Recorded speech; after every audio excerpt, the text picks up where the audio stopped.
여러분 안녕하십니까. 4월 8일 새벽이 되었습니다. 저는 책입니다. 어제 윤석열 당선인은 평택 캠프 험프리스에 갔습니다. 이 미군 기지 간 건 처음이라고 하더군요. 인수위는 첫 조각 때 여성들을 그대로 두기로 했습니다.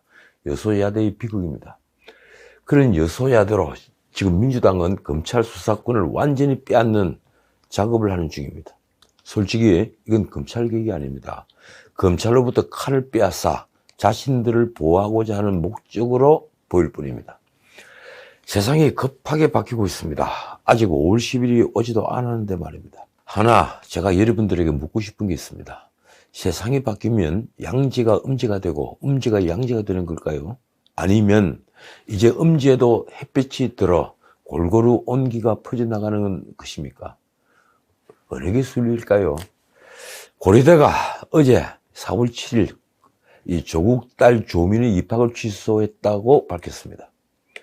놀라운 사실이 드러났습니다. 고려대는 조민의 입학허가 취소를 심의하기 위해서 2021년 8월 20일 입학 취소 처리 심의위원회를 구성해서 자료 수집 및 검토 그리고 법률 대리인의 서류 소명 및 본인의 대면 소명 절차를 진행했다고 합니다.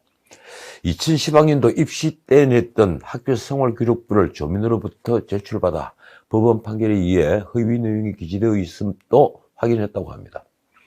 고려대 발표는 이렇습니다. 그 결과 2월 22일에 대상자 입학허가를 취소하는 것으로 심의 의결했다. 2월 25일 입학 취소 처분 결재를 마쳤고 2월 28일 결과 통보문을 조민에게 발송했다.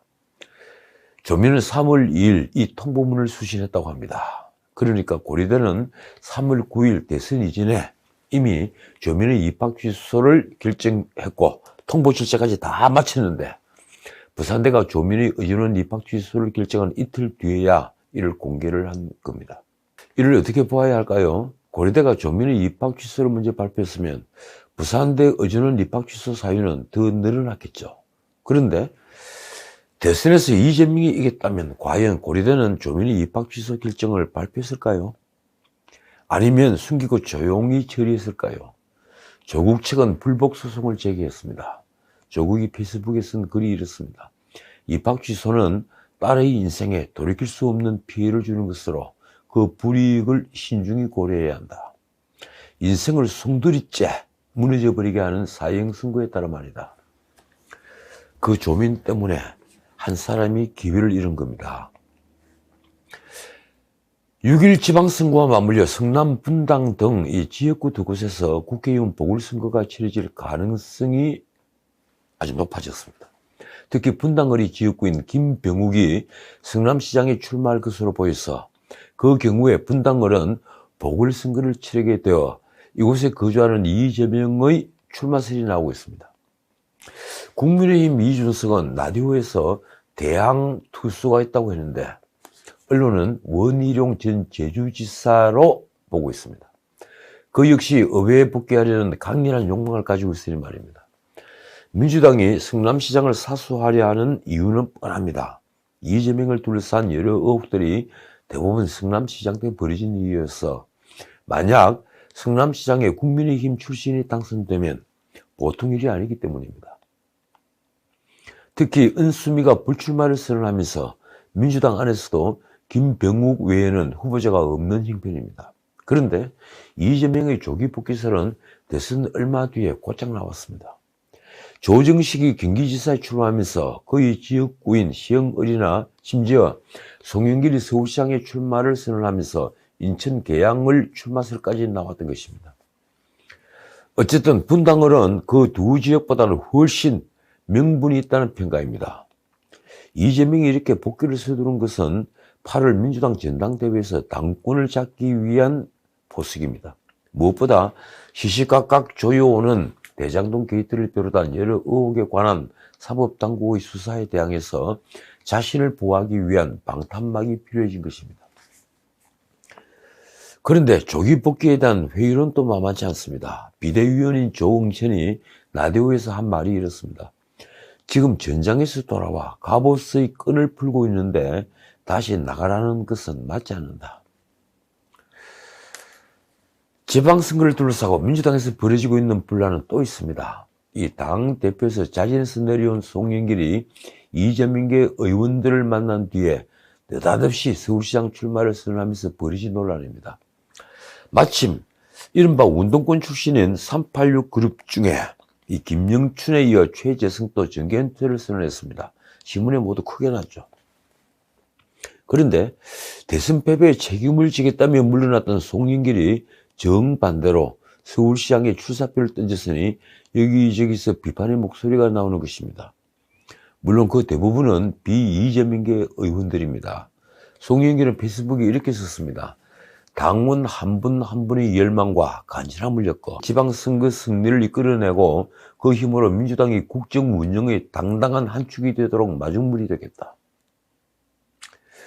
그러자 이틀 전에 정계 은퇴를 선언한 최재성이 라디오에서 이렇게 공박했습니다. 명분과 정치적 신뢰 같은 것을 다 밟고 나가는 것이다. 이는 소탐대실이다. 아니 송탐대실이다. 이렇게 말했습니다. 송탐대실. 그렇지 않아도 송영길은 지난 대선 과정에서 586 용태론을 꺼내면서 차기 총선 불출마를 선언했습니다. 그런 송영길이 서울시장에 출마하는 명분이 과연 무엇일까요? 어쨌든 민주당의 이런 후한무치함은 몇몇 운동권 출신의 문제만은 아닌 것 같습니다. 이 민주당, 더 나아가 이 나라 좌파의, 그러니까 유사 좌파의 DNA가 되어버린 것입니까? 비대위원장 윤호중은 윤석열 첫 내각을 구성할 국무위원 인사청문회를 지금 벼르고 있습니다. 그런데 그 표현이 정말 기괴합니다. 국무총리부터 장관들까지 지금까지 지켜왔던 인사검증원칙을 제대로 적용하겠다.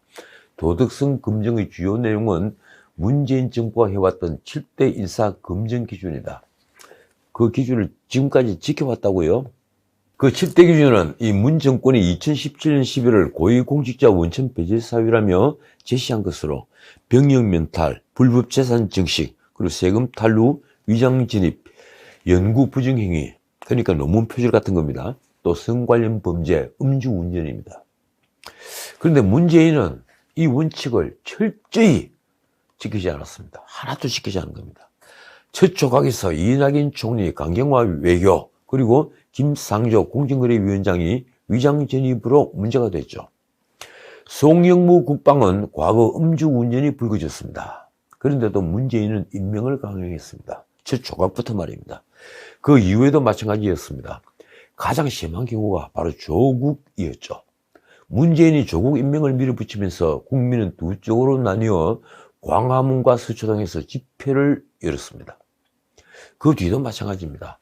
작년에는 위장 재직과 논문 표절 의혹에 증여세 탈루, 가족 동반 외유성 출장, 그리고 성인이 된 이 두 딸의 이중국적 논란까지 한꺼번에 터져서 여자 조국이라고 불린 임혜숙도 과기처 장관에 임명이 됐습니다. 문재인 임기 중에 야당 동의 없이 임명된 장관급 인사는 무려 34명이나 됩니다. 이 34명은 모두 7대 기준에 걸린 사람들입니다. 그런데 이제 와서 윤석열 첫 조각을 맞아 민주당이 다시 7대 기준을 들고 나온 것입니다. 자기들은 변하지 않고 지켰다면서 말입니다. 조선일보는 스스로 못 지킨 검증 기준, 윤 정권의 강요, 이 민주당의 후한무치, 이런 제목이 사설이 끝에 이렇게 질타했습니다. 또 하나의 내로남불이자 후한무치가 아닐 수 없다. 그렇습니다. 이 자신들이 한 짓이 있을 텐데 반대편에서 정반대의 잣대를 적용한다는 건 분명 후한무치한 일입니다. 지금 김정숙의 옷값을 두고 벌어진 논란이 꺼지지 않고 계속 불붙고 있는 것은 바로 그런 후한무치, 내로남불함이 노골적으로 보이기 때문입니다. 조선일보 김창균 논설주간은 이런 제목의 칼럼을 썼습니다. 박근혜 겨눴던 화살 6년 만에 김정숙에게 날아오다. 박근혜를 공격했던 칼이 이제 부메랑이 되어서 날아드는 걸 쓴 글입니다. 이 칼럼은 잊었던 기억을 정말 많이 되살려주었습니다. 칼럼 요지가 이렇습니다. 박 전 대통령의 탄핵 소추안 상징이 임박했던 2016년 12월 2일 아침 라디오 시사 프로그램에서 앵커는 박 대통령이 취임 후 4년 동안 구입한 옷이 몇 벌쯤 되냐고 묻습니다. 기자는 370벌이라고 답했습니다. 그런데 그 계산도 아주 엉터리입니다. 취임 첫 때인 2013년 산 옷이 122벌이라는 보도와 67벌이라는 보도가 있었다. 그 평균인 94벌로 보면 된다. 그래서 1년 94벌 곱하기 4년을 하면 370벌이라는 겁니다. 앵커는 옷값 총액은 얼마 정도냐고 다시 물었고, 기자는 박 대통령이 옷을 산 강남 의상실 주변 여성 정장이 최저 45만 원에서 300만 원이다. 한 벌 평균 200만 원으로 잡고 370벌이면 4년 의상비가 7억 4천만 원이다 라고 답했습니다. 정말 무서운 계산법입니다. 이를 두고 김창규는 이렇게 썼습니다. 단순 무식한 계산법을 당당하게 들이대는 과감성에 힐을 내두르게 된다. 이 방송 몇 시간 뒤에 이 민주당은 박근혜 대통령의 옷값 7억 4천만 원 뇌물인지 예산인지 밝혀라 하는 논평을 내놨고, 이후에 7억 4천만 원은 박근혜 대통령의 옷값이 됐습니다. 그 박 대통령의 옷값이면은 최순실이 의상대금을 5만 원권으로 계산하는 단골 의상실 CCTV 영상에서 비롯됐고, 결국 현금으로 거래했다면 뇌물 아니냐며 문제가 확대됐습니다. 김창균 논설주간은 그래서 요즘 평행이론처럼 전개되고 있다고 썼습니다. 주인공만 박근혜에서 김정숙으로 교체됐을 뿐이라는 겁니다. 네티즌들은 이 김정숙이 입었던 옷 178벌을 찾아냈는데, 이 신문에 보도된 사진을 보고 다 찾아낸 겁니다. 그 178벌을 찾아냈는데 박근혜 옷값 계산법을 빌리면 한 벌당 200만 원씩이고 총액은 3억 6천만 원이 됩니다. 김정숙이 무형문화재 장인에게 한복을 700만 원어치 산 뒤에 옷값을 5만 원권으로 지불한 보좌관은 바로 6년 전에 박 대통령이 옷값이 뇌물인지 아니면 예산인지 밝히라고 다그쳤던 민주당 부대변인 출신이라는 데는 정말 실수가 터져나옵니다. 그 현금 지급을 두고 청와대는 장인에 대한 예우 차원이라고 둘러댔습니다. 문제는 민주당의 태도입니다. 전 대표 이인학에는 이렇게 말했습니다. 대통령 배우자의 공적 역할에 대한 이해 부족을 드러내는 민망할 만큼이 저급한 정치다. 도대체 어느 나라의 퍼스트레이디가 공적 역할을 내세워 명품 브랜드를 하루에도 몇 차례씩 갈아입으면서 패션 모델처럼 설쳤다는 말입니까? 영국에 가서, 오스트리아에 가서, 그리고 마드리드에 가서 말입니다. 정말 듣기 민망할 만큼 저급한 말입니다. 김창균 주간의 지적처럼 김정숙의 해외 탐방이 국위 선양의 보탬이 됐다 한들 대통령 본인의 외교 활동에는 미치지 못할 것입니다. 김창균은 이렇게 꾸짖고 있습니다. 민주당이 박근혜 대통령 옷값을 시비하는 논평을 냈을 때 이 당 내부에서 민망할 만큼 저급한 정치라고 자제시키겠다는 말은 들은 기억이 없다. 그 칼럼의 끝에 이런 표현이 있습니다. 남에게 대접받고 싶은 대로 남을 대접하라는 게 독수고금을 관통하는 인간관계 황금률이다. 그렇습니다. 어쨌든 청와대는 김정숙의 옷값은 사비로 지불했으니 공개할 수 없다고 하면서 의전 비용을 공개하라는 법원의 명령은 국가안보에 관련된 것이어서 할 수 없다며 항소했습니다. 이제 국민은 문재인이 집을 지으면서 빌렸다던 11억 원은 누가 빌려준 것인지, 양산 옛집을 고가에 사주는 사람은 누구인지 궁금해합니다. 누구든 마찬가지입니다만 사람은 일어났을 때 앉아있었던 자리가 깨끗해야 하는 법입니다. 문재인, 김정숙 부부는 이 이치를 충분히 알 만큼 세상을 살았습니다. 자, 사실 오늘은 며칠 전부터 신문을 장식하고 있는 작년 말 국가부채 2196조에 대해 상세히 말씀드리려고 했습니다. 좀 내용이 복잡하지만 말입니다. 근데 조금 줄이겠습니다. 이 금액은 문 정부 5년간 무려 763조가 늘어난 금액입니다. 대부분 정치인들은 그런데 이 국가부채와 국가채무의 개념을 혼동하는데, 국가채무는 국제통화기금, IMF 등이 재정 건전성을 판단할 때 사용되는 개념으로 국채와 차입금 등 지급 시기와 금액이 확정된 이 확정부채를 말합니다. 말하자면 국가채무에는 국가부채에 들어가는 연금 충당 부채 등이 포함되어 있지 않습니다. 어쨌든 4월 5일 정부가 의결한 2021 회계연도 국가결산에 따르면 지난해 국가부채는 전년보다 무려 214조 7천억, 그러니까 10.8%가 늘어난 2196조 4천억 원으로 집계가 됐습니다. 엄청난 폭증입니다. 문재인 정부 출범 전인 2016년 국가부채가 1433조 1000억이었으니 이 5년 만에 763조 3천억, 53.3%가 급증한 것입니다. 절반 이상이 더 늘어난 것입니다. 그 중에 가장 우려스러운 부분은 문재인이 큰 정부를 지향하면서 공무원 수가 13만 명 가까이 늘어 미래 연금 지급액인 연금 충당 부채가 엄청나게 늘어난 점입니다. 지난해 연금 충당 부채는 1138조 2천억 원으로 이 국가 부채의 절반을 넘었습니다. 1년 전보다 93조 5천억이 늘어난 규모입니다. 한편 국가 채무는 지난해 967조 2천억으로 1년 전보다 120조 6천억이 늘었습니다. 2020년 123조 4천억이 는 데 이어 두 번째로 큰 증가폭입니다. GDP 대비 국가 채무 비율은 3.2%포인트가 뛴 47%였는데 이 문제는 1075조로 예상되는 올해 말입니다. 이는 GDP의 50%를 훌쩍 넘는 수치입니다.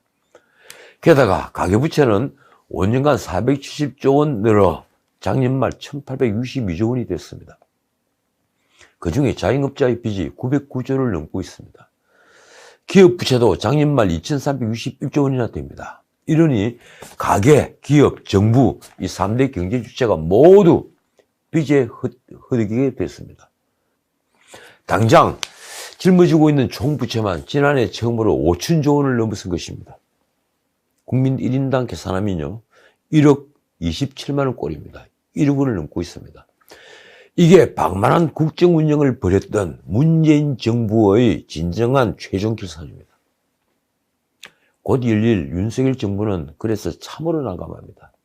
지금 인수위는 치솟는 물가 때문에 골무리를 삼아야 할 판입니다. 수입 물가는 오르고 환율은 치솟고 그래서 감당이 안 되는 것입니다.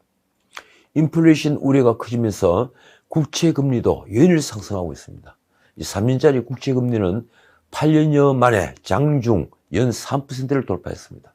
이러니 윤석열 당선인 공약대로 자영업자 손실보상을 위한 50조 원 규모 추경을 편성하려면 국채 발행이 불가피 안 돼. 국채 발행은 지금 안 된다고 하고 있습니다. 더해서 또 빚을 늘리면 안 되는 말입니다. 제가 늘 말씀드린 대로 밑더미 정부를 물려받아 지금 윤석열 정부는 이러지도 저러지도 못하는 상황이 된 것입니다. 조선일보 사설 제목처럼 문재인 정부가 떠넘긴 청구서가 한꺼번에 날아들고 있는 형국입니다. 자, 오늘은 여기까지입니다. 사흘 전 문재인과 김정숙이 청와대 뒤편 서울 북악산 남측 탐방로를 개방하면서 산행을 했습니다. 평일인데 말입니다. 참 대통령은 한가 모양입니다. 윤석열이 청와대 개방에 고춧가루를 뿌리는 심사였을까요? 아니면 그런 청와대 개방이 지방선거에 미칠 영향을 미리 차단하려 하는 속셈이었을까요? 그 평일 산행에서 문재인, 김정숙이 법응사터 이 연안문 초석을 깔고 앉은 사진이 공개됐습니다. 청와대가 제공한 사진입니다. 당시 동행한 문화재청장은 대통령 부부에게 해당 초석에 대해 현재로서는 유물적 가치가 없다고 했지만 불교계에서 비판이 크게 일었습니다. 법보신문은 6일 대웅전 초석 깔고 앉은 문 대통령 부부라며 청와대 문화유산 인식 수준이 참담이라는 제목까지 붙였습니다. 문제가 터지자 박수현은 이렇게 변명했습니다. 문 대통령의 부처님에 대한 공경과 불교에 대한 존중은 한결같다. 그 박수현은 국민 소통수석입니까? 국민 고통수석입니까? 박수현이 전한 문재인이 말입니다. 저는 천주교인이지만 천주교의 교리와 불교의 진리는 결국 하나로 만난다는 생각을 늘 갖고 있다. 정말 그렇습니까? 그런 문재인 부부가 지금까지 해온 일을 저는 폭정이라고 말합니다. 말과 행동이 다른 것을 우리는 표리부동이라고 합니다. 지금까지 전은책이었습니다.